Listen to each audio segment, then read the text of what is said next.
Time now for this week's Minutes with Matt. Matt Davison of the Husker Sports Network joins us, and let's get your reaction. Huskers now know they're going to the Gator Bowl, playing January 1 against a familiar opponent, the Georgia Bulldogs. Your thoughts? Well, I don't think you can dispute that playing on January 1st is better than playing before January 1st. So I'm excited about that. It is a rematch with Georgia, and Nebraska played well last year against Georgia, had it into the fourth quarter.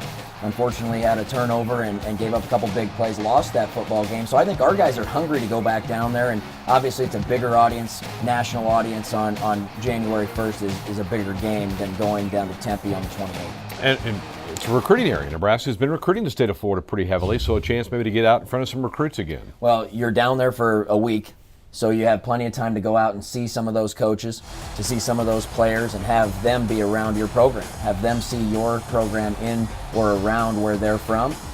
So definitely, if Nebraska can get some recruiting going at a higher level in the Southeast, that's always something you want to see. And so I think this is good for the program overall.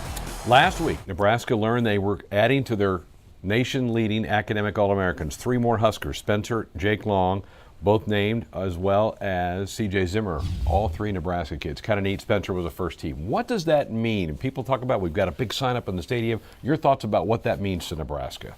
Well, I think first and foremost, Nebraskans should be proud of what we have done here academically. And I think it's important for our program and for all of our fans to understand that academics are important to what we get accomplished here as a university. Our players have gotten it done at a high level on the field with all the wins we've been able to accrue over the last few decades, and they've also got it done in the classroom as well. So congratulations to those guys, and it's something that all of us as Nebraskans, all of us that support this program, we can be very proud of it. Spencer Long spent most of the week in New York City being honored for being a first-team academic All-American. Let's go to hoops next. Terran Petteway has been the leading scorer for this basketball team through the first 9 games of the season. Talk about his importance and your thoughts about him as a player for this program. Well, he's the kind of player that Nebraska hasn't had much in the last 10, 12, 14 years in this program. He's very versatile. He's 6'5", long, very athletic kid. He's aggressive on the offensive end, and he's able to make plays at the end of the shot clock when maybe there isn't anything there for this offense. So he's added a lot, and I think what I'm most proud of him through just the first third of the year or so is that he's been able to adjust his game. He's playing more within the confines of the offense now. He's been able to understand his role on the team. We need him to score, but we also need him to do the other things, play great defense, distribute the ball when he needs to.